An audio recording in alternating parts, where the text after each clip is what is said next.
And we are live. Welcome to my LinkedIn Live today. So Thursday the 26th, and we are there, and we are here, I should say. I'm Nadine Parry, Executive and Leadership Coach and Mediator. I'm Jenny Ling. I'm a Leadership Development Consultant and Facilitator. I'm Jan Daines, and I'm a coach mostly. No, I'm not a coach. What am I saying? I'm a consultant, mostly education-based. Not sure what I'm doing. That'll do. I'll hand over to Nick. Oh, thanks. Good prep. My name's Nick Sheriff. I'm a school inspector and education consultant. You see, I'm wondering why today we've all hesitated. I don't know. It shows it's live, doesn't it?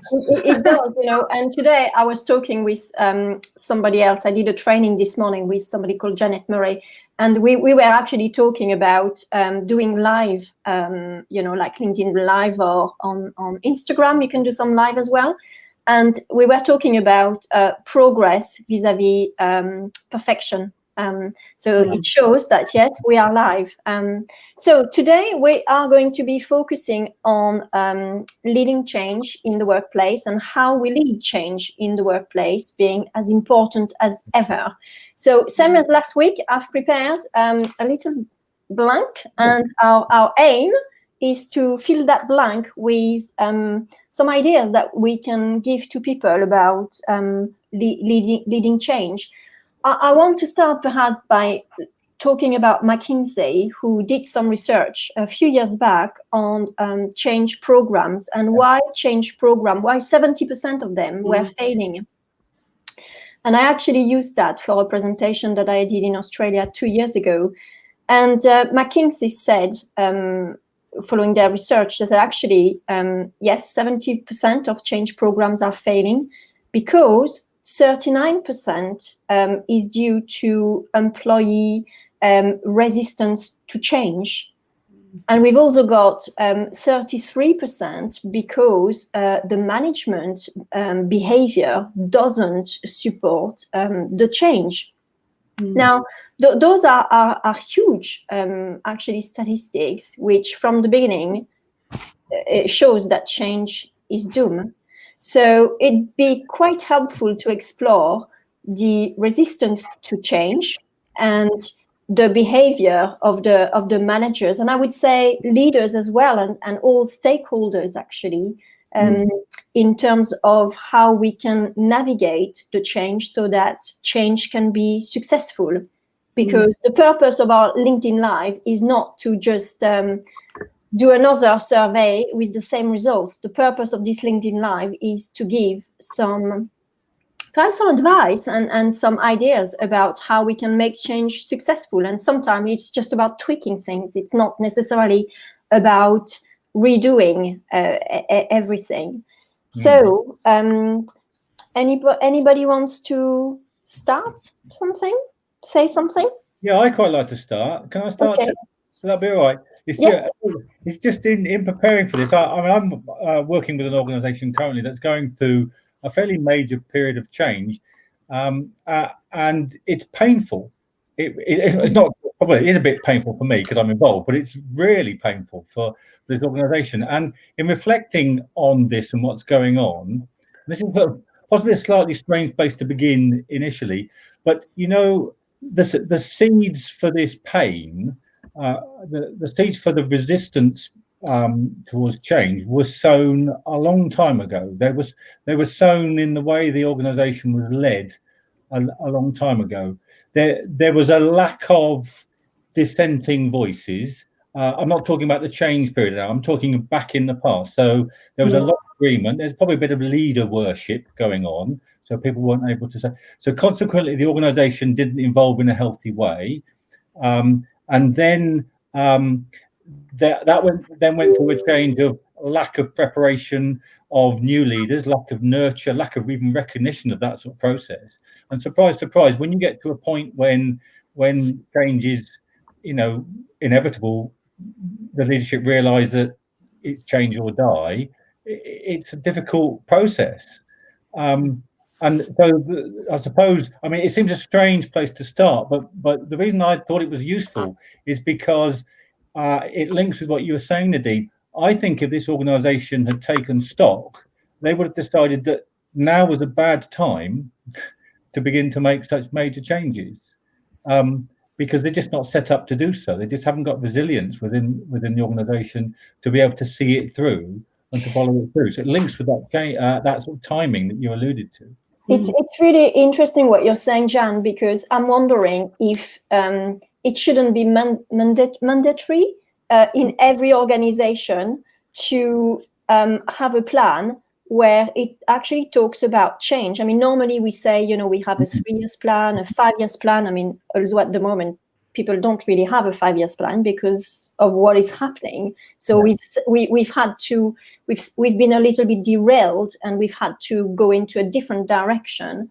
But I'm just wondering if where organizations are failing, it's because their plans didn't include some kind of change. More of the same. We'll just continue to do the same because it's worked, and therefore it will continue to work forever. And you just need, like, for example, COVID, to throw everything and just to say, well, hang on a minute, you do need to think about change. So making change, and we have to discuss it. It's not only on a piece of paper there in 3 years' time, but actually we continuously discuss what change should look like, because what's on a piece of paper may not be what we want to or what we need to do at that moment in time. It may be very different. Just a thought. No, absolutely right. And I think what I've found is there's a series of supporting things which, if absent, then spoil the whole process. And you may not know, an organisation may not know or may not be able to anticipate what the change will be, or what change will be necessary. But that shouldn't stop an organisation from ensuring that they have a foundation from which they can then spring up to respond. It's being agile, isn't it? Yeah. Being agile and robust. Yeah. With the resources. Yeah. I think picking up on Nadine's point, I was really pleased with doing this today, because in a former life, I was a change management consultant working in schools in the north of England. And I've been digging in my files and finding all sorts of fascinating things. Now, this was a change management stroke remodeling process that all schools went through in about 2004. And it was under the sort of umbrella of the TDA, if you remember. Yes. Those of you who are old enough.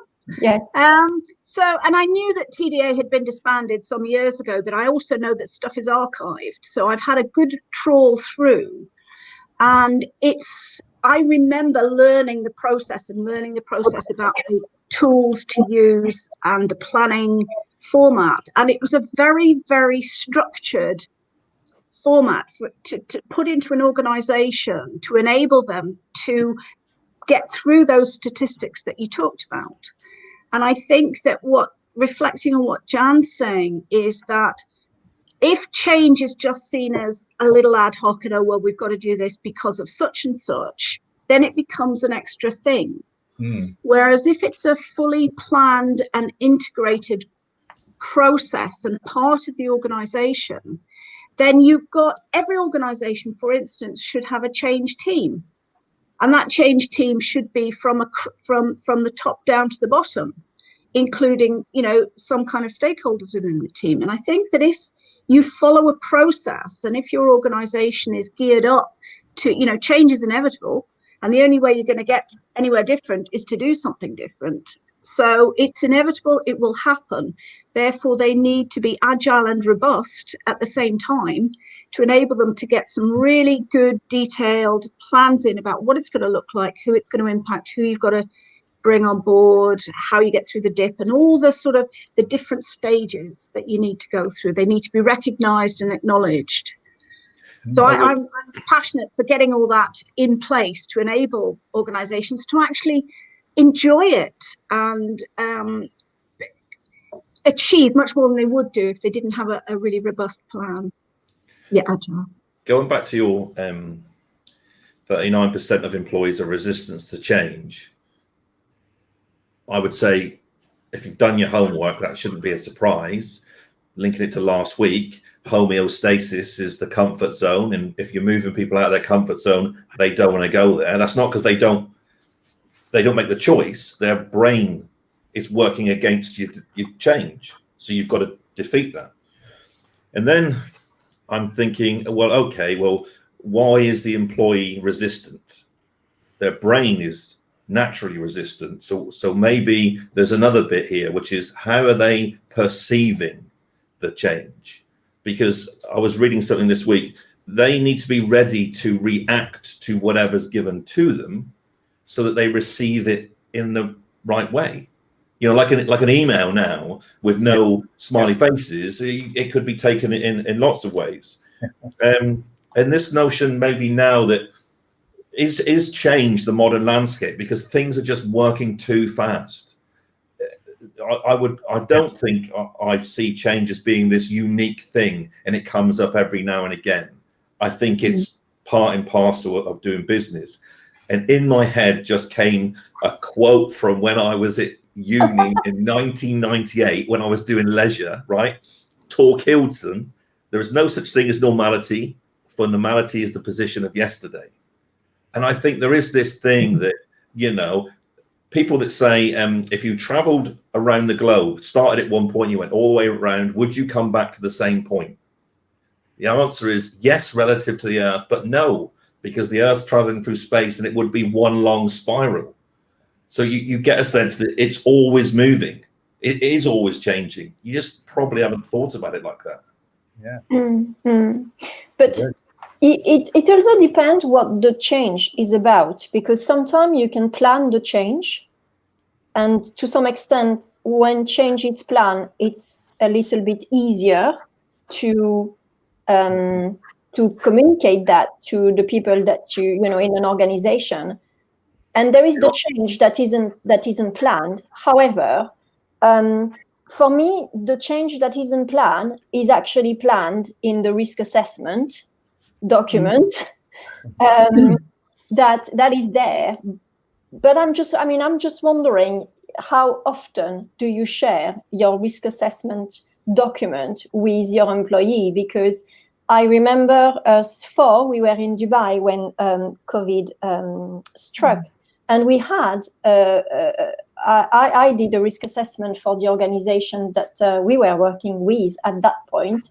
And I remember back in January saying, because COVID, a few people were mentioning COVID, me saying to them, shouldn't we put COVID in that risk assessment? Because then it doesn't become a reaction. It's becoming part of what we are doing, and sharing that with people, saying, if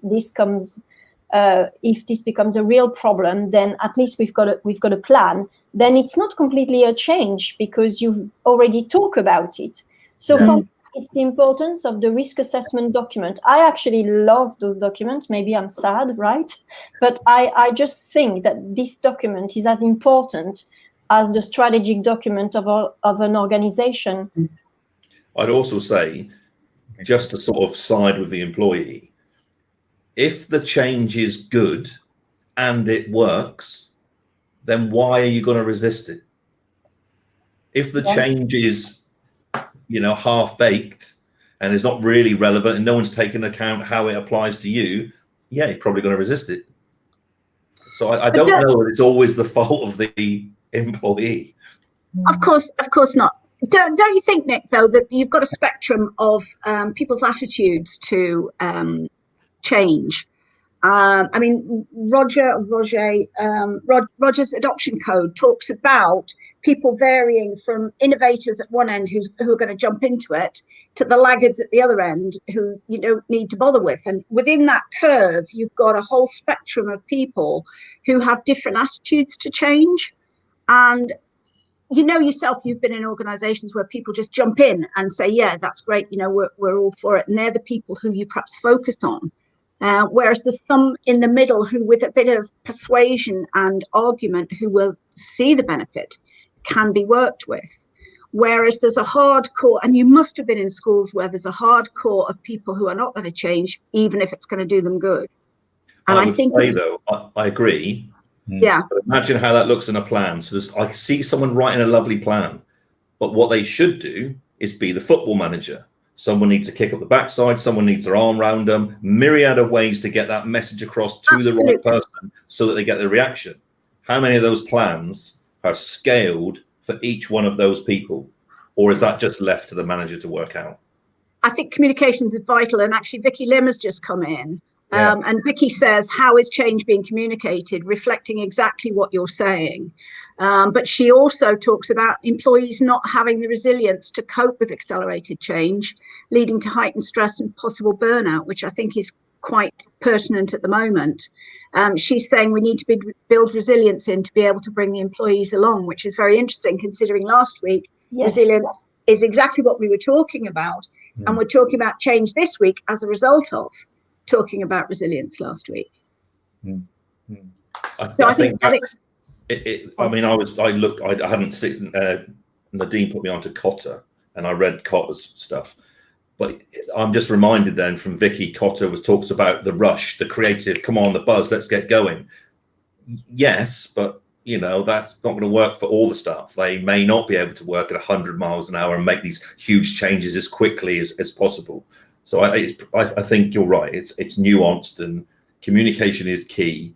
And after all, you know, there's, I don't know, I was saying to Nadine, maybe 5 senior managers and 2,000 staff. Or 2,000 staff are going to change for the 5 managers, are they? Or don't ideas from the bottom up require that just the 5 managers have got to change? That's where you get the change. That's where you get the change team, Nick. And that's where, if you have a change team that's representative of, say, you know, it could be each department, it could even be a sort of a tiered one, because I think that if change is imposed from the top, it's going to be of limited benefit. If the whole organization, and it should be possible within an organization, you know, within various, I mean, we talk about bubbles now, within various departments, to actually have representatives so that everybody's voice is in some way represented. And if you have a change team as part of your organization, then that will help the process go through. But just to pick up another point about Cotter, I mean, Cotter's 8 stages are very, they still hold true, even though he developed them some years ago. But whenever I've done change management training, the thing that I've always pointed out is you've got your change curve and you've got people going up the excited bit and then dropping down. And the key to that then is managing the change up the slope. Because if you predict in terms of Nadine's risk plan, people are going to go down that slope, then you have to predict how you're going to manage going up the slope. But no organization is ever just involved in one change. And so you've got multiple change curves happening simultaneously with people in more than one. And that's where your change team and your leading this change becomes so vital.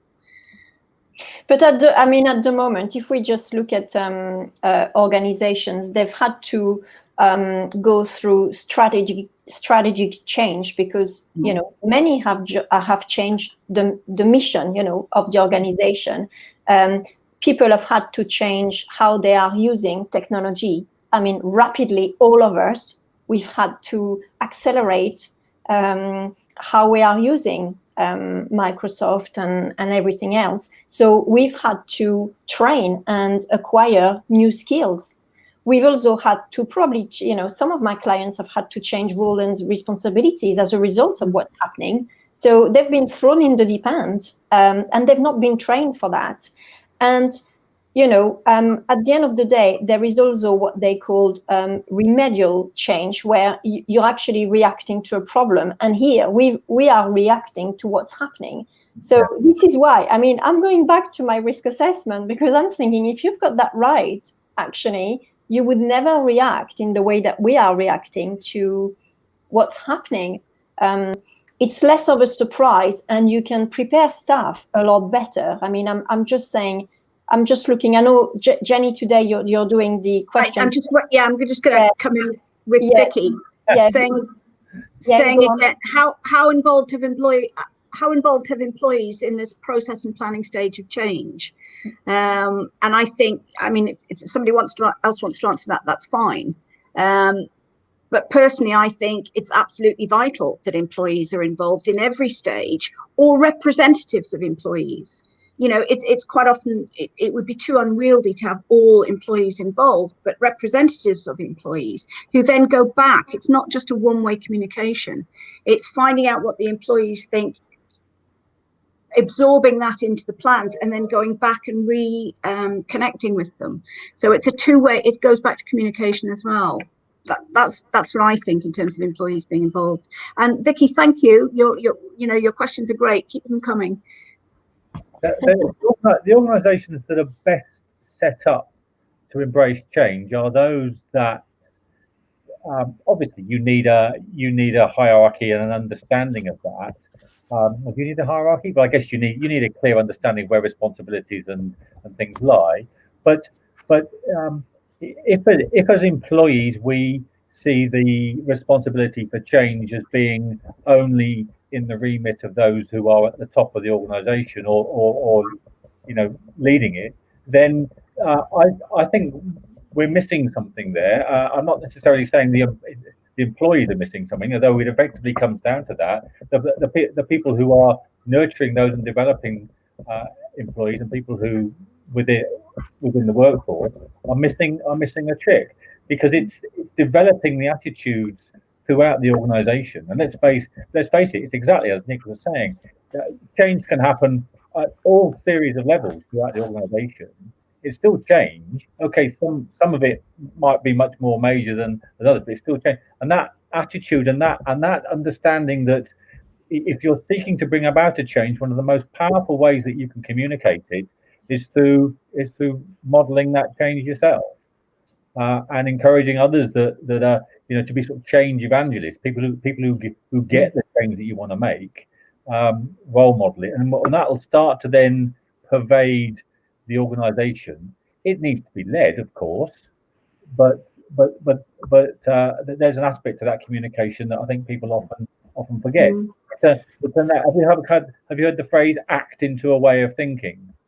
I like that phrase very much, because it means it sort of takes it away from communication just in terms of emails and speaking and the more common ways. It's the way we go about it, it's the way we act.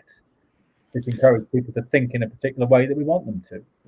I would, picking up your point about what do good organisations look like, I think good organisations have this currency, or it's how trust flows around the organisation.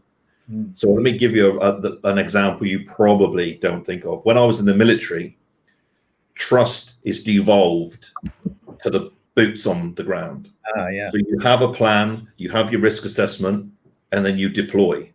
The moment something happens, the person back in HQ says, you're the person on the ground, we'll trust you to make the next decision. And I think there's an element of that in change. The guy or the woman at the top hasn't got all the answers. Otherwise, they wouldn't need the rest of the organization. It's how the rest of the organization feels it's involved, and whether, why are they resistant? Maybe they don't feel trusted or part of this change. It's the part of, isn't it? It's about ownership, isn't it? And I think that what you're saying is that if you want the organisation to be trusted and to come on board, then they need to have some ownership. And I think picking up on Jan's point about getting trusted, evangelists out there, it's identifying who the key influencers are. And very often in an organisation, the key influencers might not necessarily be the people that you think they are.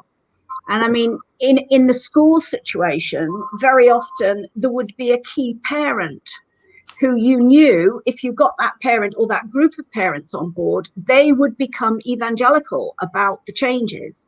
But if you didn't bother with them or any other group, then they will start thinking, well, what's in it for me? So I think that evangelical sort of key representative is really important. But I think it depends on the type of change that we're talking about, because and Vicky, who is mentioning involving employees in the process, Well, there are times when actually you can't involve employees in the process as such at the very beginning. I mean, I've led restructuring in different organizations, and you can't possibly involve people at the very beginning because, you know, it's their job. And when asked, well, would you like your post to be made redundant? I mean, you can imagine the kind of discussion. It's just not possible. So I think it just depends the type of change. I mean, it depends on the type of change for consultation. You can, of course, ideally, yes, involve people in the planning, absolutely. And that's why I keep saying, you know, the more that risk assessment is distributed and talked about on a regular basis, the better people are prepared for that.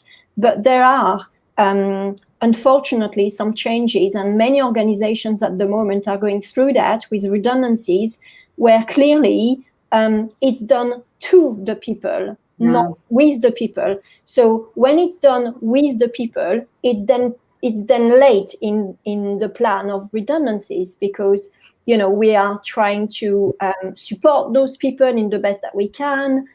We are trying to you know, do some mock CVs. We are helping them to have better CVs. We are helping them with you know, mock interviews. So there is a support mechanism that is put in place, but by then it's kind of too late, because the decisions have been made that that's going to be happening. But don't you think that, I mean, I think what you're describing is just a very difficult version of the same thing. So the outcomes of your engagement with the employee is ultimately that they're going to leave the organization. But what you try and do is give them things, support them so they leave in the best fashion. They're equipped for other things. You're still engaging the workforce in change. I think your point's well made, though. You know, if you only find out as you're going out the door, that's probably, you know, poor management. Yeah. I feel very strongly, I mean, and I always use the expression, you know, the duty of care.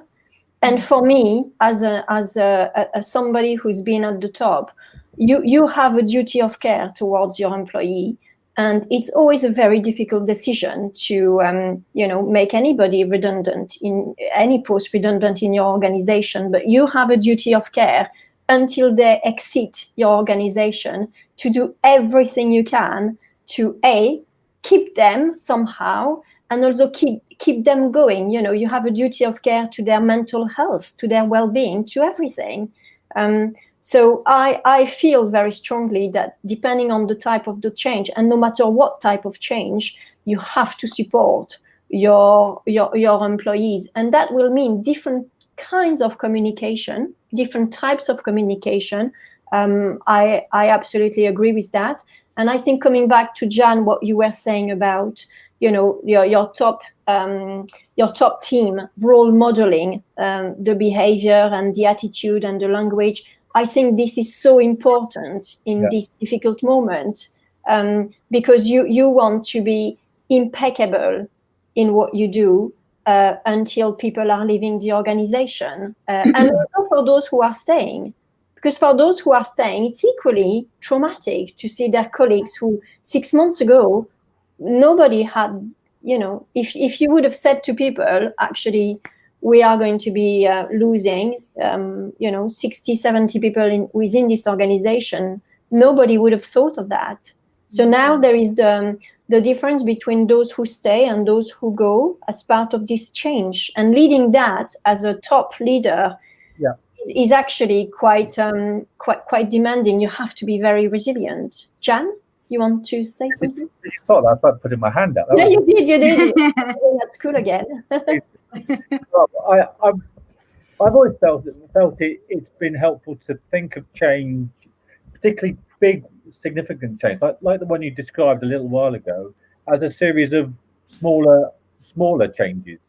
And yeah, so quite clearly, you can't involve employees at the start of that particular redundancy making journey. That's completely not appropriate.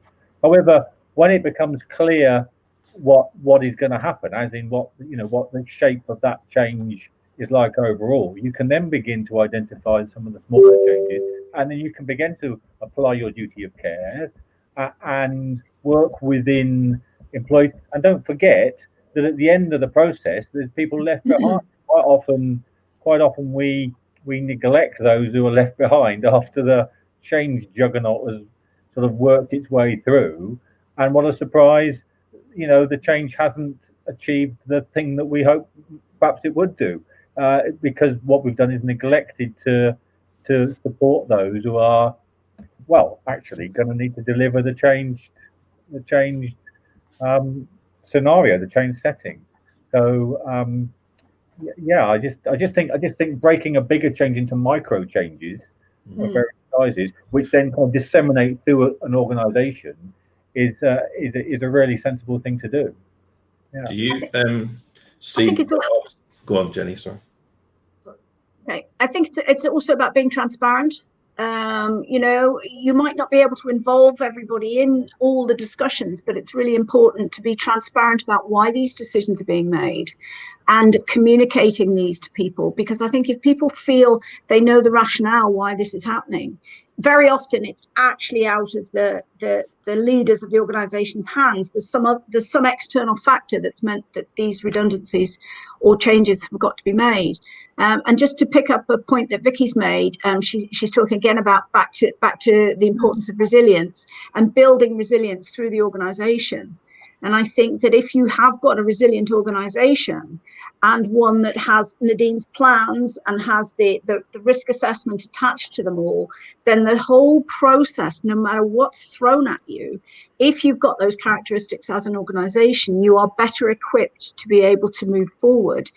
Whereas if you're entrenched in ideas and you're not communicating with people, and people are in little sets and not being transparent about what's happening and people worrying about the future, then you've got a very not toxic organization, perhaps that's a bit, but ineffectual. And certainly in terms of people's well-being, that won't be helping them through that process. Nick? I was thinking there are two elements to this change. One is change with a long run-up, which you could have said is evolution, and plenty of time for planning. And then you've got where we are now, and it's probably changed the reaction to crisis. So you don't, when no one's at their best, time is as a premium at the moment. And you wonder whether, I've just written here, business resilience mitigates the need for unnecessary change. And historically, if businesses talked about hyper lean efficiency, maybe they've been led into this false sense of security and they don't have a huge amount of resilience. So like Vicky says, maybe the staff are feeling the forefront of that because there's change every 5 minutes. Well, really, aren't the leadership meant to be looking ahead at the landscape to ride out the bumps so that they're not so dramatic for the business? Absolutely. It's I mean, thinking about if I was at the top of an organization, as we were all head at some point, and if I was working again as a head, or indeed as a head of an organization, I'd probably spend time on my pestle analysis. I mean, perhaps I should just briefly remind people of what pestle is. But do you think I should? Or yeah, okay. So pestle is all about the external influences on an organization. So there are 6 of them. So the P stands for political, E for economical, S for sociological, T for technological, L for legal, and E for environmental. So if we done. yeah, but you see, with me, because I'm thinking my left brain is really driving me here. If I've got a risk assessment and my pestle analysis, and then I always share that with staff on a regular basis, then nothing really comes as a surprise. I mean, it depends on the depth of those documents, of course, but then you're more prepared. You've kind of laid some foundations. So yeah, COVID-19 might have been mentioned on that. It was certainly mentioned in one of the documents that we worked on in Dubai. And I have to say, well, we work there and we know that they've responded well, particularly in terms of schools and how they've adapted straight away to, going online and just getting on with it, not questioning anything. We know that they've done actually, superbly well. So when you prepare people, when you communicate with them on a regular basis about what could happen without being a threat, it's just, this is external influences that we need to be aware of, then people get aware of it. And I think that may help. Yeah, one of the things that I like so much about that sort of analysis and that sort of strategic level is that it enables leaders to be open and, importantly, honest. And let's face it, there isn't really a better platform to begin to conduct a change, or indeed, run an organization from. And if you can use a real honest and open approach, via analysis, such as a pestle analysis, then it's just creating an opportunity for you to do just that. I think that's really important, because what that does is get to the heart of what someone leading an organization really is paid that massive salary for. Might not be a massive salary, of course, but you know what I mean. Yeah. Do you think then leadership style is very much creates the climate for change? So, certain ways of running the place, we've been in organizations where it's siloized, and you can imagine making change is really difficult. Yeah. And one thing to say about Dubai, to not to big them up or anything, just to work here, COVID-19, their response to COVID-19 wasn't what was great at that point, was the fact that a year later, they'd already been looking at a big learning management system to put across the entire public school system. So when COVID came, they were so far ahead of the game that they could concentrate on maybe the other things, and it was a bit more manageable. It was very impressive. You could see that as well, couldn't you? Yeah. Very impressive. Very impressive. Yeah, we all saw that. You have to congratulate those leaders as to how they responded very quickly in adapting to changing a drastic changing situation. Yeah, they may well have saved. If you look at all the research from the OECD that says COVID-19 in education is a negative experience, the isolation, loneliness, people regressing in their learning, not keeping up with standards. Well, that's not the same here. No. And talking to principals, the reassurance that they got as well, they didn't feel threatened by it. They were very much, we've had this support, we're doing this, and it was a very, very positive feel. Can I just change the discussion slightly? We've got a comment from a LinkedIn user here, which is really interesting. Yeah. But he or she is working in aviation, where redundancies have been stark with continuing uncertainty. Change reception by employees has been extremely receptive in an industry traditionally resistant to change. Really interesting. We're therefore able to use this time to bring in strategic change at a time of least resistance. I mean, that's fascinating, because aviation at the minute has been hit. I mean, they've been decimated. I mean, Ryanair or someone was saying they're not going to be having a normal flights till at least next autumn. So how the aviation, it'd be interesting, LinkedIn user, if you can give us some more details, because I think it'd be fascinating to know how that's being communicated and worked in your industry. It's an interesting one, isn't it? Because it's saying we're kind of sneaking in. It's a bit like the government using, disaster to sort of sneak in some bad news. No one noticed. I mean, I'm not suggesting that's the case, but there's a kind of a flavour of that. But what I like about that is it links to what I said right at the top, which is about about timing. Yeah. So sometimes it's not a good time. Don't do it. Don't. But I know this is a change that's been forced on us. But here's a very interesting example of how that forced change is being used and managed strategically to bring about other changes. I mean, whatever you think of it, that's smart, I think. Yeah.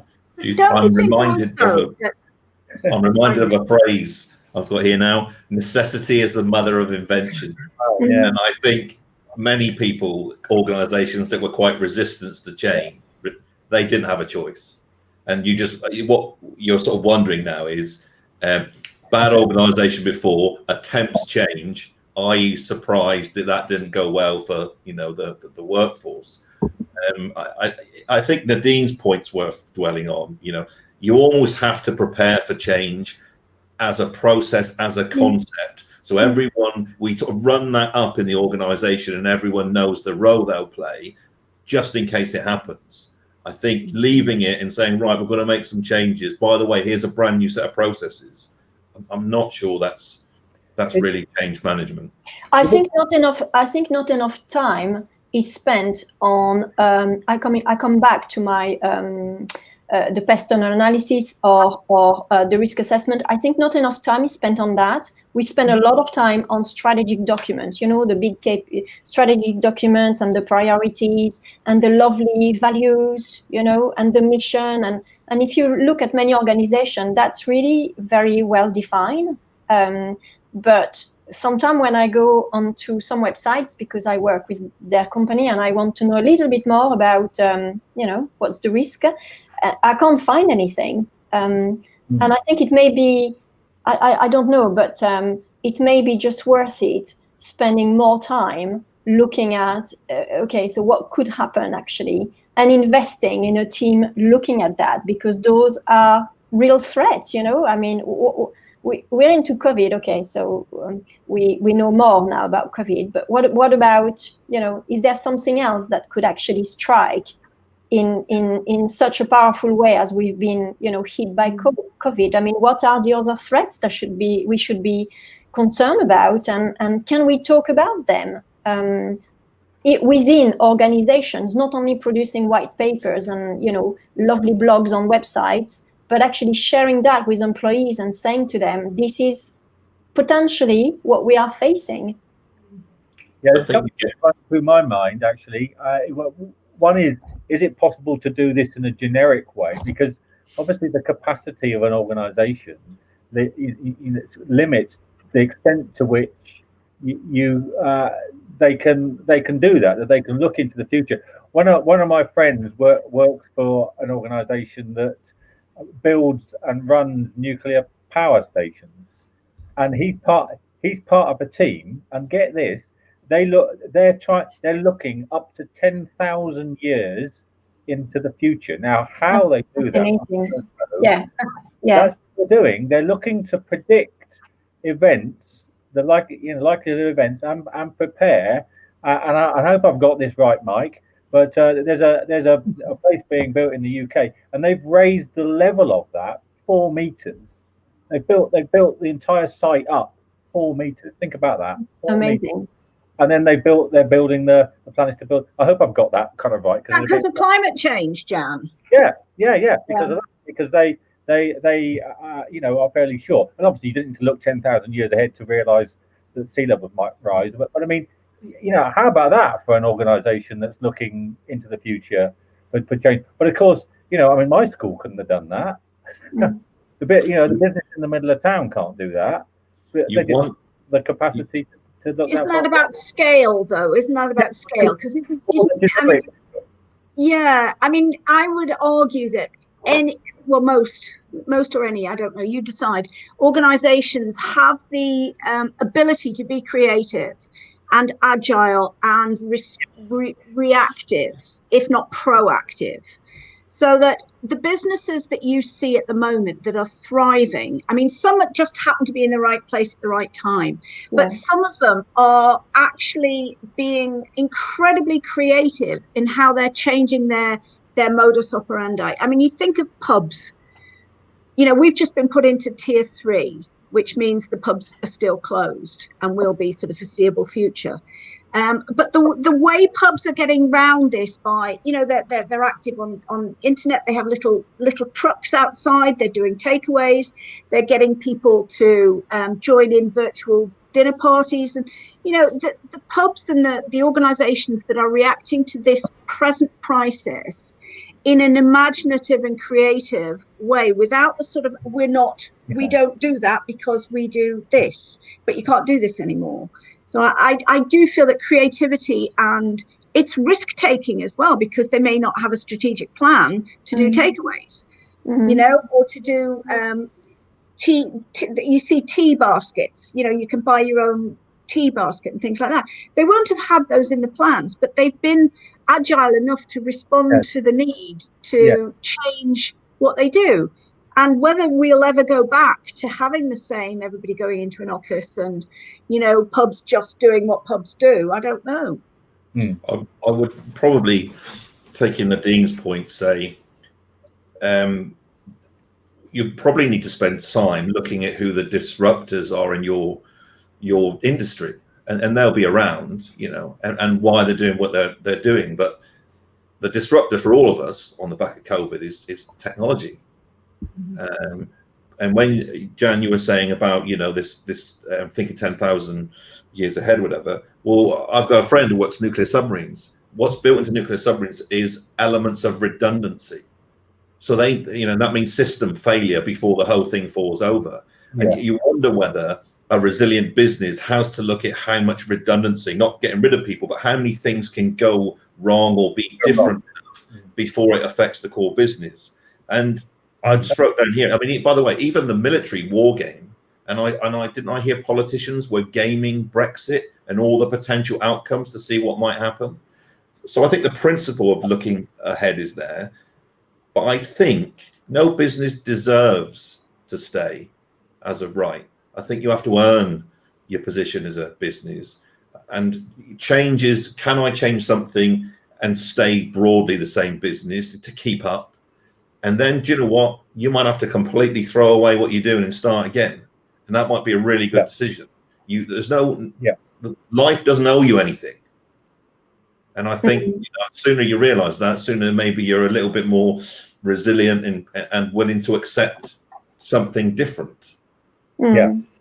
I think it's really interesting what you're saying. Your question: how many things can go wrong before it affect the business? So here, I mean, I'm good. I mean, I keep quoting CIPD, but actually, when I was doing my essays, I used the pestle analysis, but I also used the SWOT analysis. You know, it's very simple, and the threats that you are talking about, Nick, could be part of the SWOT analysis, but not like, okay, what are the threats? You know, asking deeper question. And your question, how many things can go wrong before it affect the business? So at what point it just go in, you know, completely change everything? I think that's a really good question. That's called O-ring theory. I think we might have talked about that. From I the love space that. shuttle, when it blew up because of the O-ring failed. Yeah. So it's a theory of management that says you need to look for the O-ring in your business, because that's the bit that's going to break. So at the moment, we've got about 13 minutes left. At the moment, in terms of take-home messages, I have risk assessment. I've put down duty of care, because I think people need to think about that. We've talked about it. I've put pestle analysis. I've put SWOT analysis. Maybe isolating the O-ring, what you've just said, Nick. Find your O-ring. Yeah. So maybe we'll do something on that. That one, probably rephrase that too. Yes, rephrase that. What's the weakest part of your business? Yes, we need 5 more.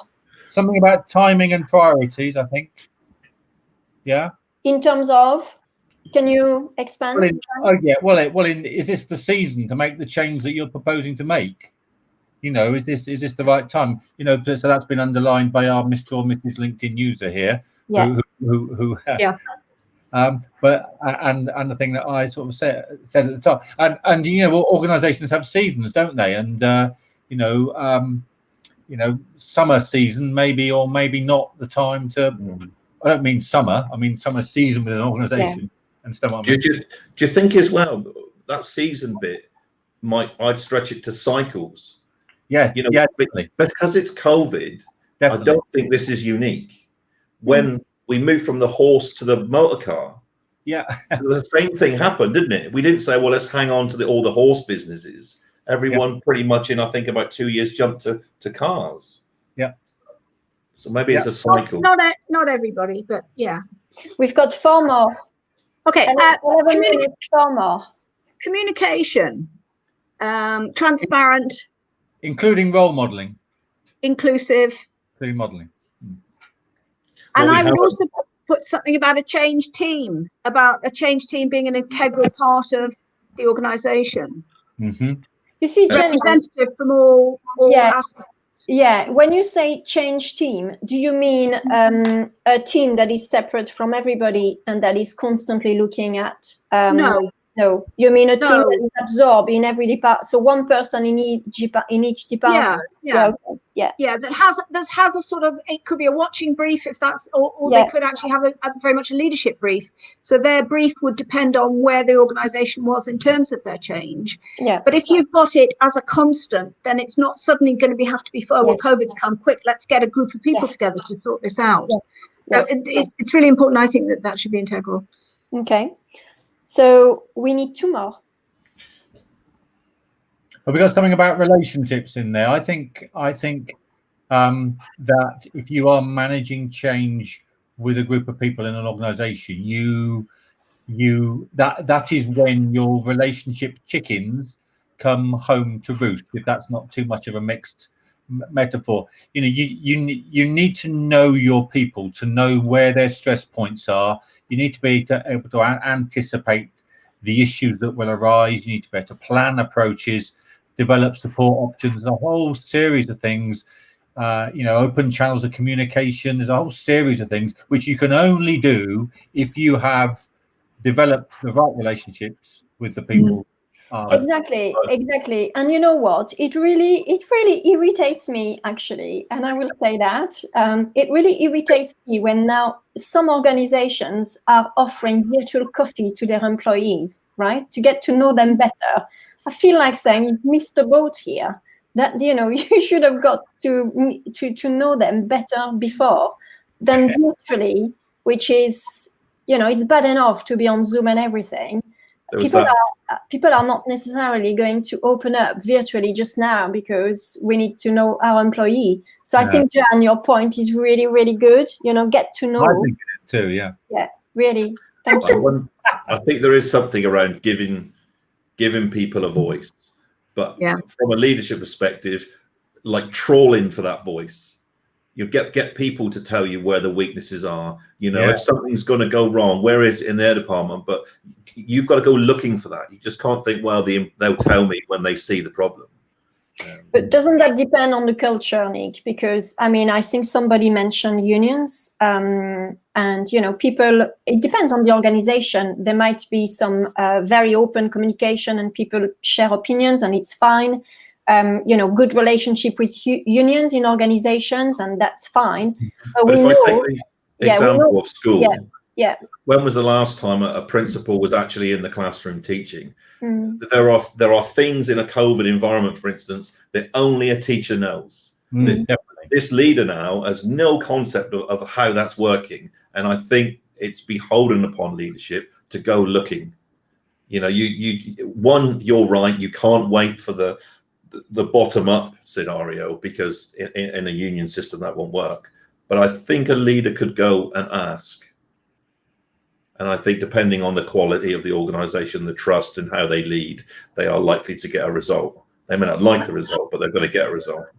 That goes back to your leadership styles, doesn't it? And if you were a poor leader before, it's certainly not going to enhance what's happening at the moment. And you would be, if you were an effective leader, you would have all sorts of processes in place to ensure that voice was there and heard. It's not an add-on. I keep using the word integral because all this should be integral in an effectively led organization.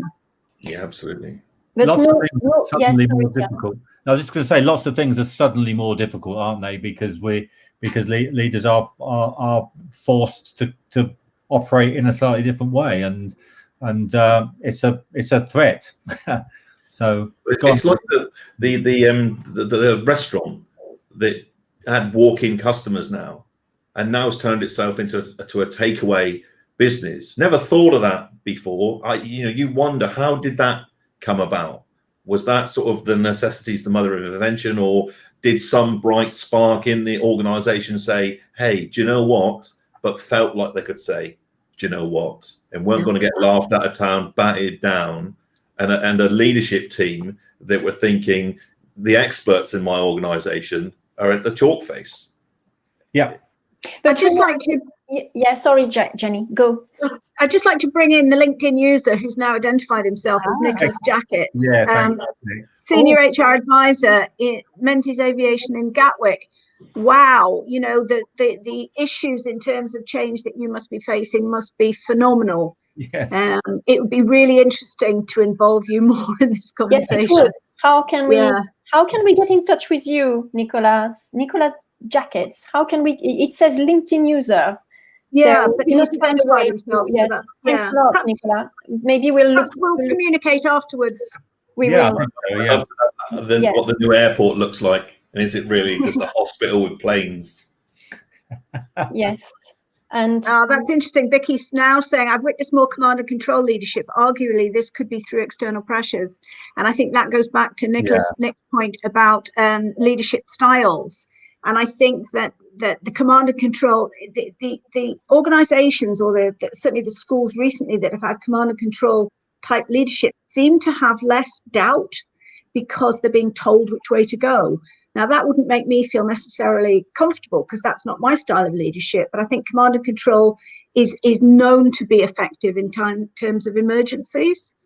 Don't know what other people think about that. I think maybe it's because in some countries we are wrapping up performance management and budget, depending on where you are in the world.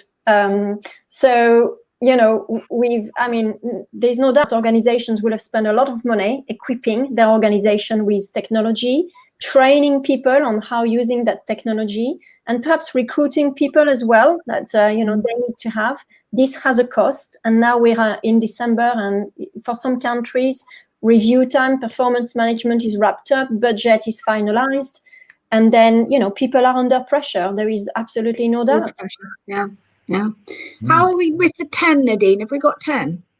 We have 10. We have risk assessment, duty of care, the pestle analysis, the SWOT analysis, and we'll include, Nick, your ORING, the reference. I just need to spell it correctly. I've put do things differently and new things, and that's referring to, Jenny, what you were saying about the pubs. They're just being creative. Being creative, yes. Timing and seasons and cycle. So looking at that, communication, including transparency, having a change team in your organization that is there all the time, not just when something comes up.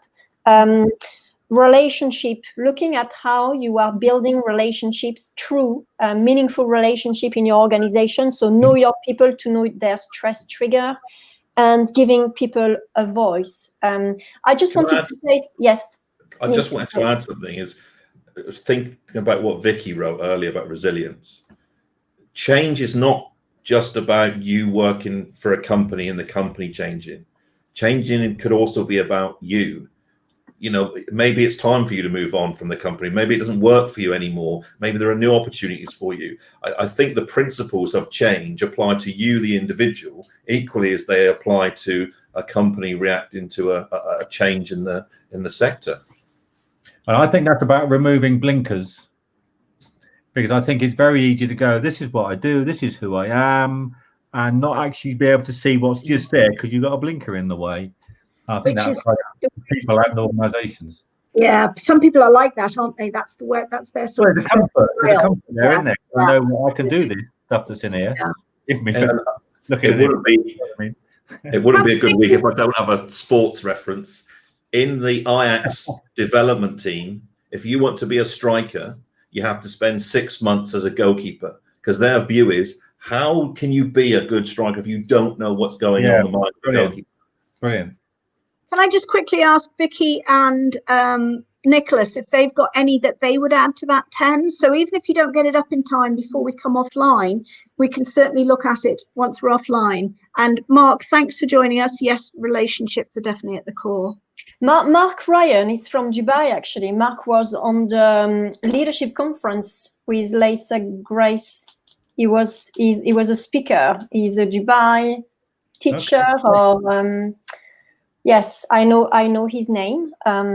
Okay, so we've got a lot of strategies here to hopefully help organizations a little bit. And what I will do is I will take that away and publish that in a document that we will share on LinkedIn, adding some ideas, example, just underneath the title, just to support people. So I think it was a great discussion, guys. I really enjoyed that. It's like an hour has gone. Yeah, it passes really quickly. Yeah. It does. Maybe we need to continue next week to look at the concept of change, because we didn't get into implementation, sustaining momentum. We didn't at all. And I think we ought to, actually. And looking at also at us, as client, we are experiencing change as client. And I'm saying that because I received an email from the new CEO of British Airways. So I'm experiencing change as a client, not because I work for British Airways, but because things around me are changing, and that would be quite interesting to discuss. So maybe we ought to refocus it, couldn't we? Yeah. Yes. Yeah. Okay. Great. Okay. Vicky, Mark is the specialist leader in Abu Dhabi. There we are. Ra International School. That's how I know Mark. Yes. Okay. Thank you very much, everybody, and see you same time, same place. LinkedIn Live next week, 4:00 GMT. Thank you, everybody. Thanks. Bye. Bye. Yeah. See you.